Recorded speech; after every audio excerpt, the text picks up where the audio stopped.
성도 여러분, 만약 여러분 주위에 고통받고 어려움에 처해 있는 사람이 있다고 한다면 어떤 말을 해주시겠습니까? 당연히 위로와 격려, 희망의 말을 해주시겠죠. 베드로전서는 로마 제국으로부터 극심한 박해를 받던 초대교회 성도들, 특히 본도 갈라디아, 갑바도기아, 아시아와 비두니아 지역에 흩어져 있던 성도들을 위해 쓰인 서신서입니다. 그렇기 때문에 이 서신서의 내용이 위로와 격려의 메시지로 가득할 것이라고 생각하는 것이 우리에겐 자연스럽습니다. 모진 핍박 가운데 있는 성도들, 그러니까 사도로서 위로하고 격려하고 희망찬 메시지를 전하는 것. 당연히 우리는 그러한 메시지를 기대하겠죠. 하지만 베드로 전서나 후서를 읽어보세요. 그 톤이 우리가 기대한 것, 우리가 예상한 것과는 사뭇 다릅니다. 사도 베드로가 베드로전서에서 말하는 것을 보면 위로와 격려보다는 도전과 명령이 더 많이 나옵니다. 믿음의 행동을 취하여서 행진하고 싸우라는 명령이 주를 이룹니다. 자, 그 당시 성도들이 처한 상황은 극심한 핍박 속에서 위로와 격려를 받아도 버텨내기 힘겨웠을 상황인데 행진하고 싸우라는 도전의 메시지를 전하고 있으니까 어찌 보면 너무 냉정하고 야멸차다는 느낌이 들지 않습니까? 근데 우리의 생각의 관점을 조금만 바꿔보면 어려운 가운데 놓인 사람들에게 진정으로 필요한 것이 무엇일까? 단순한 위로일까? 위로와 격려 분명 필요합니다. 하지만 그들을 일으켜 세우는 도전 역시 필요하다는 겁니다. 우리는 실망하고 낙심할 때, 상처받고 두려울 때 본능적으로 내 자신만을 챙기고 싶은 생각, 내 문제만 해결되면 좋다는 생각을 하기 쉽습니다. 그러니까 우리의 시야가 좁아지기 쉽다라는 말씀입니다. 우리의 시야가 좁아지면 어떻게 됩니까? 이기적이 됩니다. 난 위로받아야 돼. 격려받아야 돼. 누군가 나를 보듬어 줘야 돼. 사도 베드로는 이러한 연약함을 너무나 잘 알고 있었기 때문에 단순한 위로에 그치지 않고 성도들에게 고난을 견디며 나아갈 수 있는 비전을 제시하고 있는 겁니다. 위로 대신 강력한 도전을 통해 성도들에게 믿음의 길을 걷도록 이끌고 있는 겁니다. 그러니까 베드로전서 요약하자면 싸우고 이기라는 겁니다. 싸울 형편이 아니죠. 이길 수 있는 상황이 아닙니다. 로마 제국과 맞서서 무슨 힘으로 성도들이 싸울 수 있고 이길 수 있겠습니까? 그런데도 사도 베드로가 말하는 것은 그렇게 하라는 겁니다. 오늘 함께 읽은 본문 말씀인 1장 17절로 21절 역시 이러한 맥락에서 이해할 필요가 있습니다. 그러니까 이 말씀 아래는 당연히 위로의 메시지도 담겨 있습니다. 하지만 그 핵심은 도전에 있습니다. 자, 17절을 먼저 보시면요. 외모로 보시지 않고 각 사람의 행위대로 심판하시는 이를 너희가 아버지라 부른즉 너희가 나그네로 있을 때를 두려움으로 지내라. 위로보다는 도전과 명령으로 읽혀지죠. 자, 그렇다면 사도 베드로가 지금 도전하고 있는 하나님을 두려워하라는 것. 이 두려움은 무엇을 의미하는 것이겠습니까? 단순히 무서워하는 것, 공포심에서 하나님의 얼굴을 감히 쳐다보지 못하는 것, 그것을 의미하는 것이겠습니까? 그게 아니죠. 하나님을 향한 깊은 존경과 사랑에서 우러나오는 경외심입니다. 그러니까 경외심을 딱 한마디로 쉽게 말씀드리자면 사랑과 존경심을 함께 품는 마음입니다. 그러니까 보통 우리가 사랑하면 다 받아주고 우리도 사랑하면 부드러운 것 그렇게 생각하기가 쉽습니다. 네, 사랑에 대해서 자칫 잘못 생각하게 되면은 어떻게 됩니까?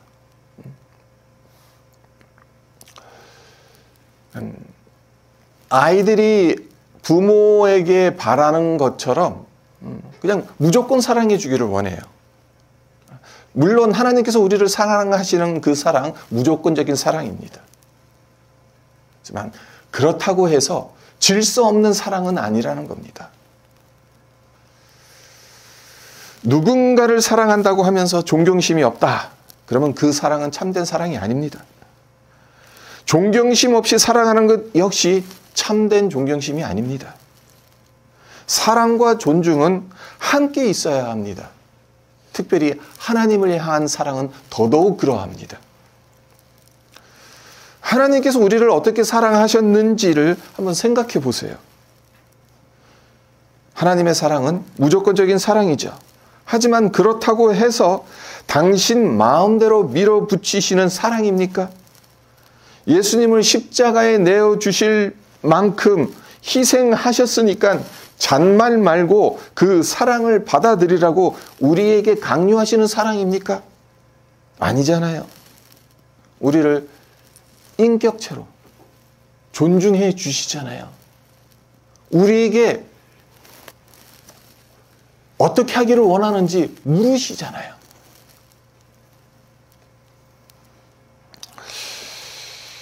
우리가 하나님을 경외하는 것 역시 마찬가지여야 합니다. 우리가 하나님을 경외한다는 것은 사랑으로 하나님을 존경하는 것이고 존경심으로 하나님을 사랑하는 겁니다. 하나님을 기쁘게 해드리기 위해 순종하기로 결심하는 것, 쉽지 않은 선택 앞에서도 하나님의 뜻을 따르려고 마음먹는 것, 이것이 하나님을 경외하는 겁니다. 그러니까 사도 베드로가 나그네로 있을 때를 두려움으로 지내라 라고 도전하는 이유가 여기에 있는 겁니다. 우리가 하나님을 경외함으로 고난 속에서도 하나님께 순종하며 살아가기를 사도 베드로는 권면하고 있습니다. 그리고 이 도전으로 우리는 위로 이상의 힘과 용기를 얻을 수 있는 겁니다. 자, 그렇다면 사도 베드로가 나그네로 있을 때를 두려움으로 지내라고 도전한 이유가 무엇인지 구체적으로 한번 생각해 볼 필요가 있는데요. 본문 말씀을 통해 세 가지로 살펴보도록 하겠습니다. 우리가 나그네로 있을 때를 두려움으로 지내야 하는 이유, 그 첫 번째 이유는 인생이 짧기 때문입니다. 우리 인생이 길지 않아요. 사도 베드로는 우리의 인생이 이 땅에서 나그네와 같다라고 말하고 있죠. 우리 모두는 이 땅에 태어나서 20년, 30년, 40년, 50년, 60년 그 이상을 살아왔고 우리 몸과 마음을 건강하게 관리한다면 요즘은 100세 세대라고, 100세 세상이라고 하지 않습니까? 그 이상도 살 수가 있습니다. 하지만 궁극적으로 우리 모두는 언젠가는 죽습니다. 어느 누구도 영원히 살진 못합니다. 아무리 많은 재산을 모으고 많은 명예를 얻었다 하더라도 호흡이 멈추는 그 순간 모든 것을 두고 떠나가야 합니다. 우리의 인생은 빈손으로 왔다, 빈손으로 가게 되는 그런 인생입니다. 잠시 머물다 떠나야 하는 나그네일 수밖에 없는 겁니다. 나그네란 어떤 존재입니까? 집이 있는 존재가 아닙니다.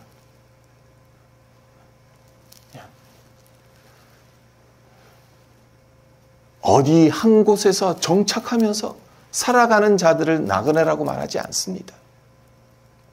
네. 우리 인생이 그러하다는 겁니다. 우리 생각엔 이곳에서 나름대로 정착하고 잘 살고 있지 않냐.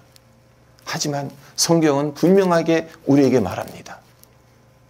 너희는 이 땅에 영원히 거주할 이 땅에서의 시민이 아니다. 이 땅에서는 나그네다. 하늘나라의 시민이다.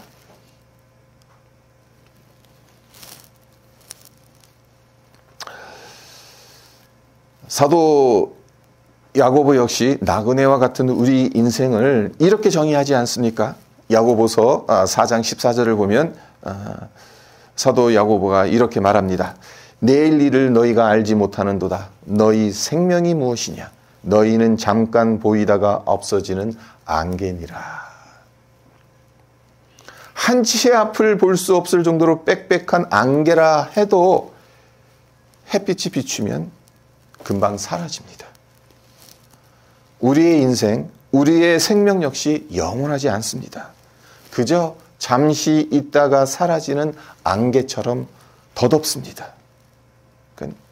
이 땅은 우리가 영주할 것이 아니라는 것을, 잠시 잠깐 머물렀다가 가야 하는 임시 거처라는 것을 늘 잊지 않아야 한다는 것.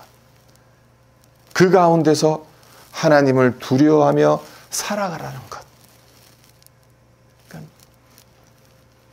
사도 베드로가 왜 지금 핍박 가운데 있는 성도들을 향해 이런 도전을 하는 것인지 한번 가만히 생각해 보세요. 핍박 가운데 놓여져 있으니까 예수 믿는 것을 포기하고 싶겠죠. 그냥 세상과 어울리면서 세상 속에서 섞여 살면서 세상이 하라는 대로, 로마 황제가 하라는 대로 하면 고통도 없을 것이고 핍박도 없을 것이고, 하지만 사도 베드로가 말한 게 뭡니까? 잠시 지나가는 거다. 나그네다. 안개다. 그러니 견뎌라. 우리가 할 수 있는 건요, 아무것도 없습니다. 우리는 두려움을 이겨낼 수가 없습니다. 그저 견뎌낼 수 있는 겁니다. 하나님을 믿는 그 믿음 안에서 이 시간이 영원하지 않으니까 참고 견뎌라. 사도 베드로가 성도들에게 주는 도전인 것입니다.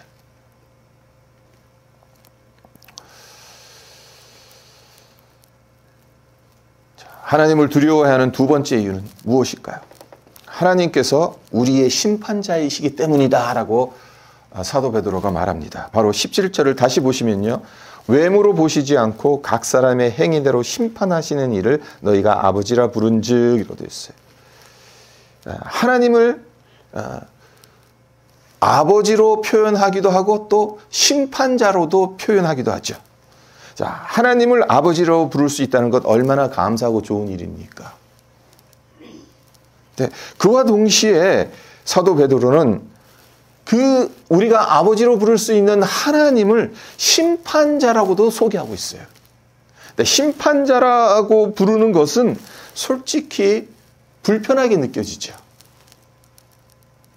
어느 누구도 심판자 앞에서는 두려워 떨 수밖에 없습니다. 아무리 잘난 사람도, 아무리 선행을 많이 한 사람도 심판대 앞에 서면 떳떳하기 어렵습니다. 제가 목사죠. 그렇죠? 그런데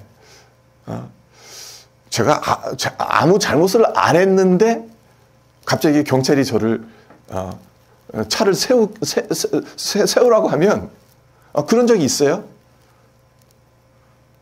경찰이 와서 뭐 드라이브 라이센스 내놔라, 보험증 내놔라, 뭐 그렇게 하죠. 그러면 그 순간 가슴이 콩쾅콩쾅콩쾅 뜁니다.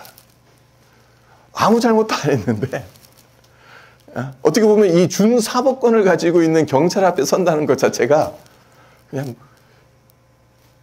괜히 무서운 거예요. 두려운 거예요. 가슴이 콩쾅콩쾅 뛰는 거예요.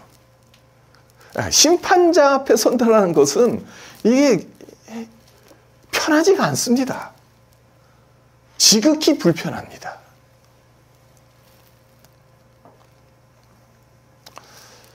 근데 사도 베드로가 너희가 지금 아버지라고 부르는 그 하나님, 심판자시다.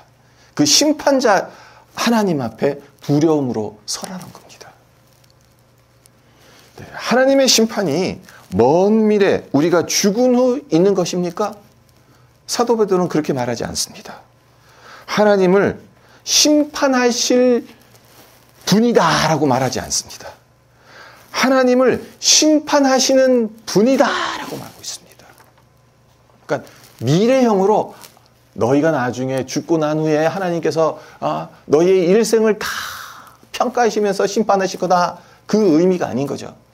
지금 이 순간부터 계속해서 하나님은 너희를 지켜보고 계시고 감찰하고 계신다라는 의미가 이 안에 담겨져 있는 겁니다. 매우 중요한 관점이죠. 우리가 하나님을 미래에 심판하실 분으로 여긴다면 내 마음대로 살면서 죄를 지어도 별 문제 없습니다. 왜 그렇습니까? 죽기 직전에 회개하면 그만입니다. 실제로 우리 주변에 이렇게 생각하는 분들이 상당히 많지 않습니까? 예수를 믿기는 하겠지만 굳이 젊은 나이에 믿을 필요가 없다는 생각을 합니다. 젊어서 예수 믿으면 하고 싶은 것 다 하지 못하기 때문에 내 마음대로 살다가 죽기 직전에 예수 믿으면 된다고 생각하는 분들이 꽤 많아요.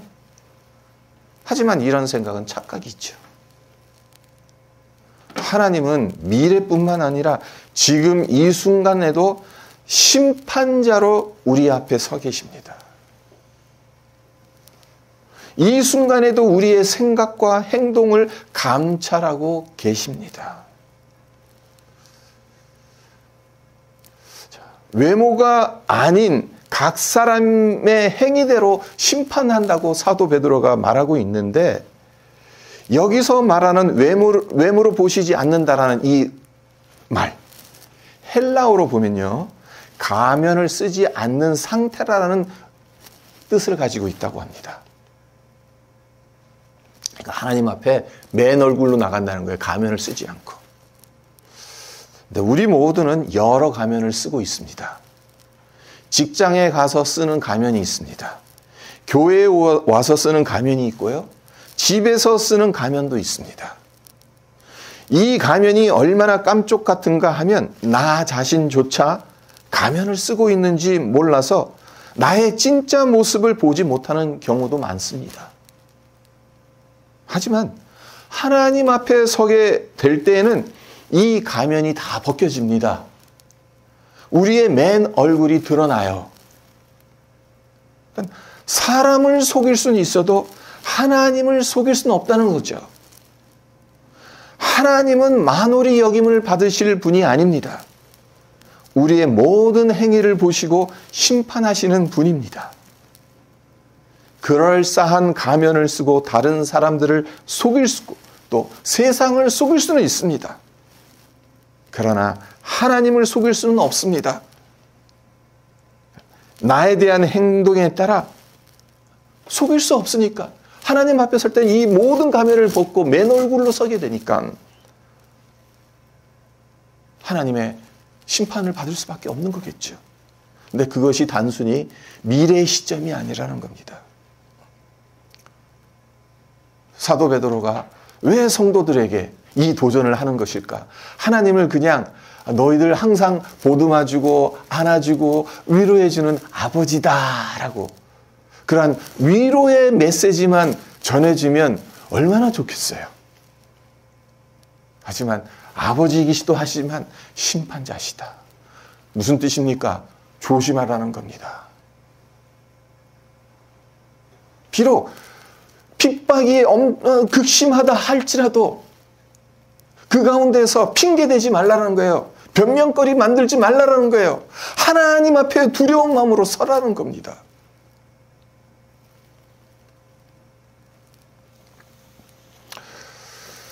문제는 많은 사람들이 이 점을 제대로 이해하지 못한다는 거죠. 그래서 믿음으로 구원을 받았으니 어떻게 살아도 괜찮다는 착각을 한다는 게 문제입니다. 네, 야고보 사도가 또 중요한 메시지를 우리에게 전해주죠. 야고보서 2장 26절을 제가 읽어드립니다. 영혼 없는 몸이 죽은 것 같이 행함이 없는 믿음은 죽은 것이니라. 겉으로는 살아있는 것처럼 보여도 영혼이 없는 사람들이 있어요. 성경의 관점에서 보면 영혼을 사탄에게 판 자들입니다. 굳이 괴테의 파우스트를 끌어들이지 않는다 하더라도 이 세상엔 자신의 영혼을 사탄에게 팔아가면서까지 자신의 욕심을 채우려 하는 사람들이 있습니다. 이러한 자들은 살아있는 것처럼 보여도 영혼이 없는 자들이다라고 말할 수 있습니다. 근데 사도 야고보가 말하고 있는 것이 영혼 없는 몸이 죽은 것 같이 행함이 없는 믿음 죽은 것이다 라는 말을 합니다. 그러니까 행함이 없는 믿음 역시 마찬가지다. 그저 겉모습뿐인 빈 껍데기에 불과하다는 거죠. 그러니까 하나님은 지금 이 순간에도 우리의 행위를 보고 계십니다. 우리의 행동이 하나님을 사랑하고 존중하는 마음에서 비롯된 것인지 하나님을 기쁘시게 하기 위해 한 것인지를 감찰하고 계세요. 그러니까 하나님을 단지 미래의 심판자로만 여기지 말라는 겁니다. 오늘 이 순간에도 심판하시는 하나님인 것을 기억하며 나그네와 같은 우리의 시간을 정말 경외하는 마음으로 하나님을 따라야 한다는 것, 우리가 우리의 마음에 새겼으면 좋겠습니다. 자, 마지막으로 하나님을 경외해야 하는 이유, 세 번째 이유는 뭡니까? 예수님의 보혈이 너무 값지기 때문이다 라고 사도 베드로가 말합니다. 18절과 19절을 보세요. 너희가 알거니와 너희 조상이 물려준 헛된 행실에서 대속함을 받은 것은 은이나 금같이 없어질 것으로 된 것이 아니요 오직 흠없고 점없는 어린 양 같은 그리스도의 보배로운 피로 된 것이니라. 자, 여기서 중요한 단어가 무엇이죠? 대속이라는 단어입니다. 대속은 포로나 노예가 된 사람을 돈을 주고 사서 자유케 해주는 겁니다.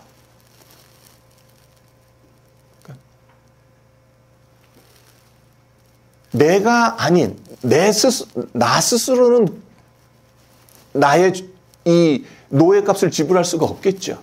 누군가가 대신해서 나의 내가 지금 노예로 있는 상태니까 그 값을 지불해 줘야 합니다. 그게 대속입니다. 네, 지금 사도 베드로가 말하는 게 뭡니까? 지금 너희 조상이 물려준 헛된 행실에서 대속함을 받는다 그랬어요. 헛된 행실. 이것이 이스라엘 백성들에게만 국한되는 것이겠습니까? 아니죠. 모든 인간에게 적용되는 거죠. 우리에겐 조상 대대로 헛된 행실과 죄의 행실을 물려받았어요. 원죄를 가지고 태어난 존재입니다. 그래서 우리의 생각과 행동 모두 죄의 영향에서 자유로울 수가 없습니다. 하나님은 그런 우리를 대속하시고자 흠없고 점없는 어린 양 예수의 보배로운 피를 십자가에서 지불하셨습니다. 은이나 금같이 없어질 것으로 지불하시지 않았습니다. 생각해 보세요. 우리의 죄, 이 세상의 그 어떤 것으로 해결받을 수 있겠습니까? 세상에서 가장 귀한 것으로 여기는 은과 금을, 억만금을 지불한다 하더라도 우리가 범한 수많은 죄들 중 단 하나도 해결할 수 없습니다.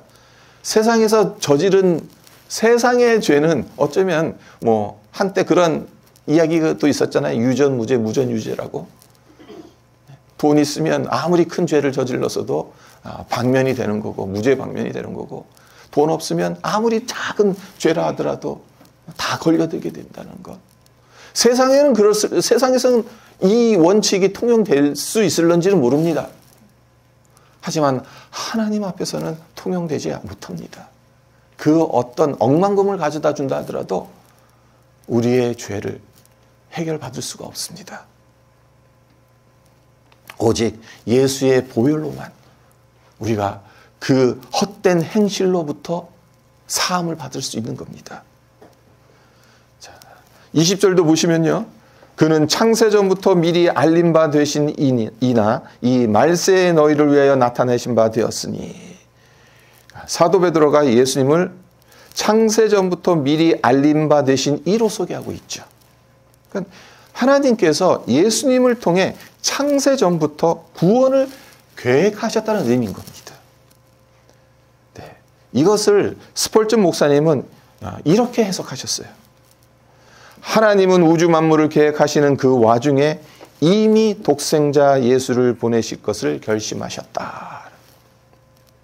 그러니까 죄가 세상에 들어오기 한참 전, 아니 만물이 창조되기도 전에 하나님은 우리를 구원하시고자 결심하셨고 계획하셨던 겁니다. 그리고 예수님께서 이 땅에 오셔서 고난받으시고 십자가에 피 흘려 죽으시고 부활하심으로 이 구원을 이루셨죠. 네. 이 놀라운 은혜가 우리에게 믿음과 소망을 가져다 준다라고 사도 베드로가 이야기합니다. 자, 21절을 보세요. 너희는 그를 죽은 자 가운데서 살리시고 영광을 주신 하나님을 그리스도로 말미암아 믿는 자니 너희 믿음과 소망이 하나님께 있게 하셨느니라. 드디어 위로의 말이 나옵니다. 격려의 말이 나옵니다.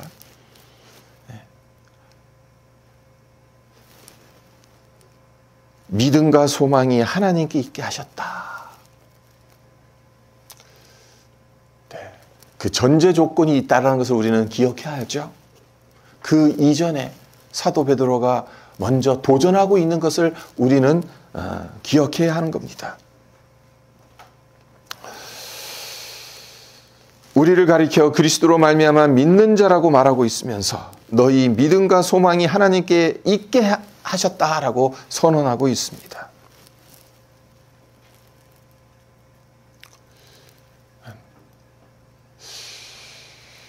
우리는 사실 초대교회 당시 성도들이 받았을 핍박을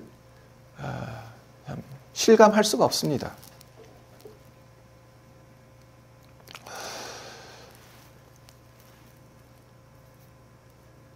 가족에게도 배척을 당하고 사회로부터도 따돌림을 당하고, 그 당시 유대교에서 출교당하게 되면 직장도 못 구해요.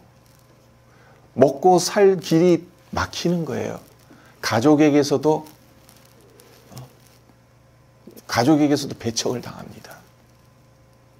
그런 상황에서 믿음을 지킨다는 것은 결코 쉽지 않습니다. 지금 베드로 전서를 읽고 있을 그 초대교회 성도들의 그 상황, 심정이 어떠했을런지 누구보다도 사도 베드로가 잘 알고 있지 않았겠습니까? 그러니까 위로해주고 싶었겠죠. 격려해주고 싶겠죠. 보듬어주고 싶겠죠. 하지만 그렇게 나이브하게 하나님의 사랑을 성도들에게 알려주고 싶은 것이 아닙니다. 강하게 성도들이 이 모진 상황 속에서도 믿음을 굳건히 지키기를 원한 겁니다. 우리가 살고 있는 이 시대는 어떻습니까? 핍박은 없죠. 정치적인, 종교적인 핍박이 어디 있습니까? 우리가 믿고 싶은 대로 다 믿고, 우리가 생각하고 싶은 대로, 말하고 싶은 대로 다 말할 수 있는 사회에서 살고 있습니다. 하지만 우리가 분명 기억해야 되는 것이 무엇인가?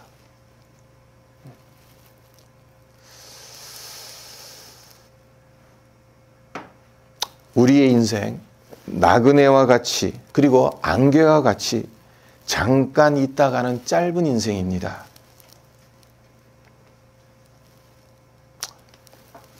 지금 이 순간에도 각 사람의 행위대로 하나님께서는 심판하고 계신다라고 사도 베드로가 분명하게 이야기합니다. 그러하기에 하나님을 두려워하라고. 네, 그 두려움은 어떠한 막연한 공포심에서 하나님을 두려워하는 게 아니죠.